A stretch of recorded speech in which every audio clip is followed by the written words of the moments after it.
It is no secret that the British government during the days of colonialism always suppressed popular movements in any country it ruled by crushing them with extreme force and brutality.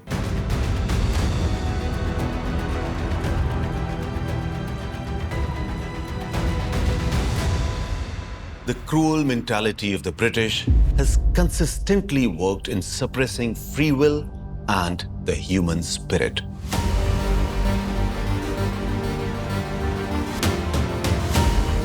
It is strange that Britain, which today flaunts itself as a champion of human rights, has never been held accountable in a court of law for its own violent and blood-stained past.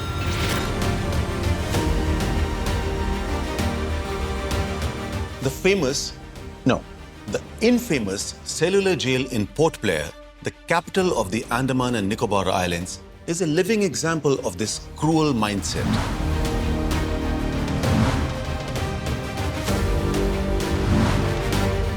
One can say that it was the British version of the Nazi extermination camp, Auschwitz, without the gas chambers.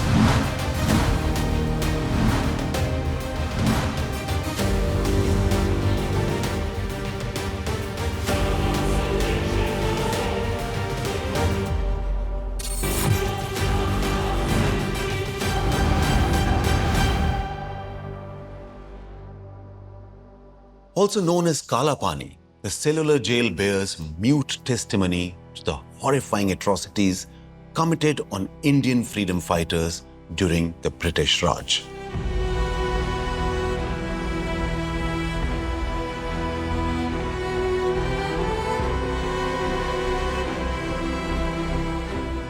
The first freedom struggle in 1857 infused a new spirit of courage and hope in the country's citizens.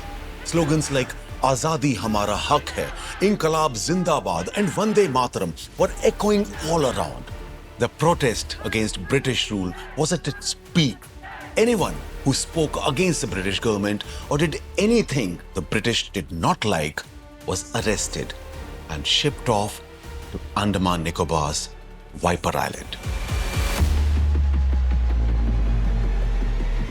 Many miles away from the mainland, Viper Island was another name for death.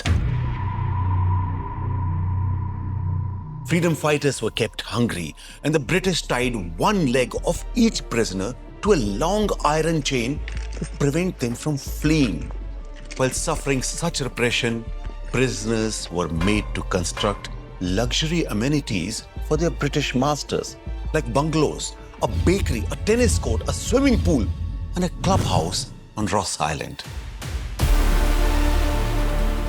As the independence movement gained momentum, the number of prisoners at Viper Island Jail began to swell, and the space to keep them became scarce.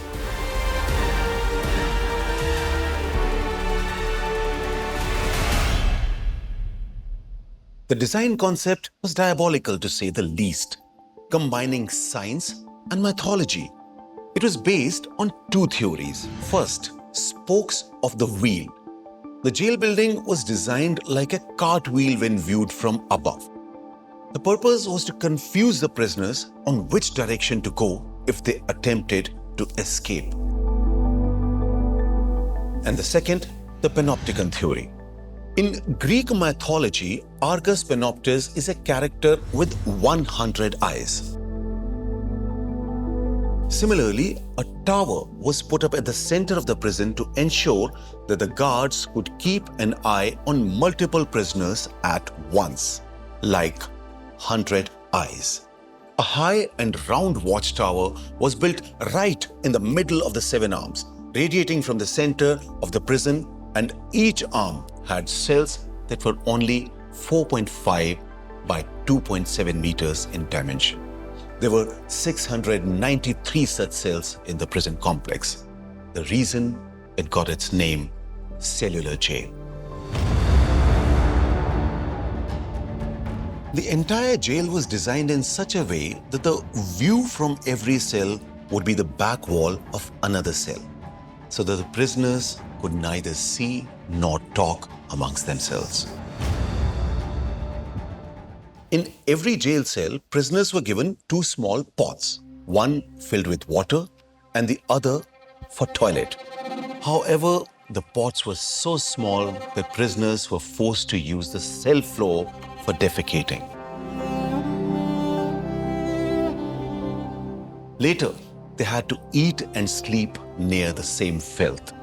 Further, in the scorching heat, bare-bodied and handcuffed, the prisoners were tethered like animals all day on a wheel handle, or Kolhu as it was called by inmates, to grind coconuts to extract oil.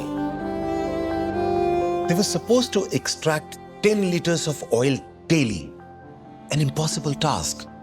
And if the work wasn't completed, they were whipped mercilessly and left chained to the wall without food and without water for many days. Freedom fighter Veer Savarkar was one of the many prisoners in the cellular jail.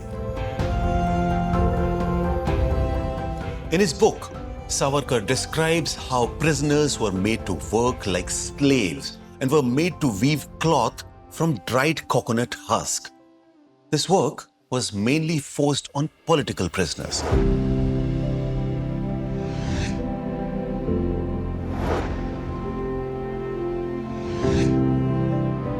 The sadistic idea behind it was that while beating the coconut with a wooden hammer to dislodge the husk, the prisoners should feel as if they were not breaking the coconut, but their dreams of independence.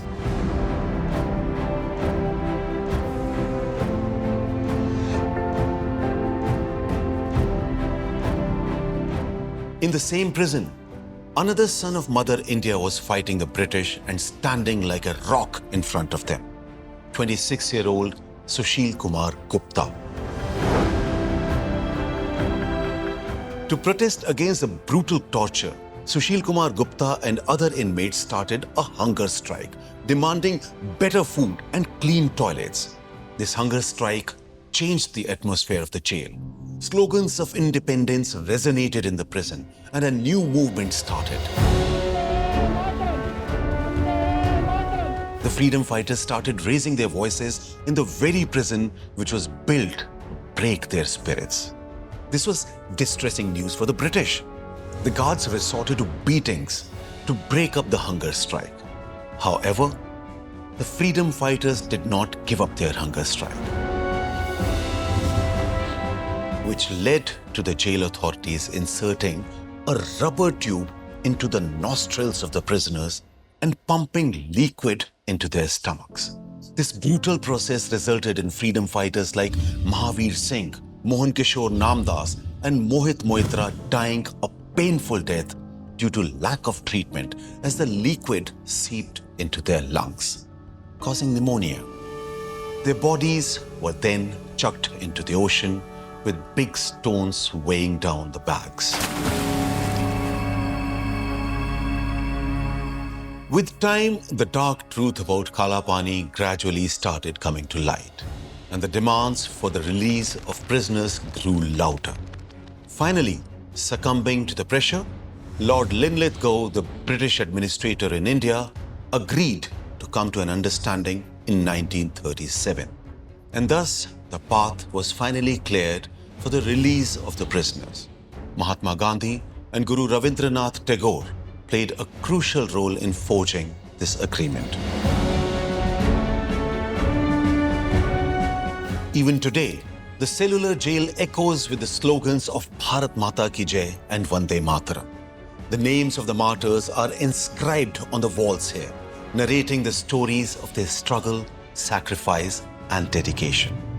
We must preserve these stories of the courage and sacrifice of the martyrs so that future generations understand that freedom is precious. In the words of poet Ram Kishore Shukla Visharad, उन वीरों को हम नमन करें जिन्होंने अपनी कुर्बानी दी, निज प्राणों की परवाह न कर भारत को नई रवानी दी।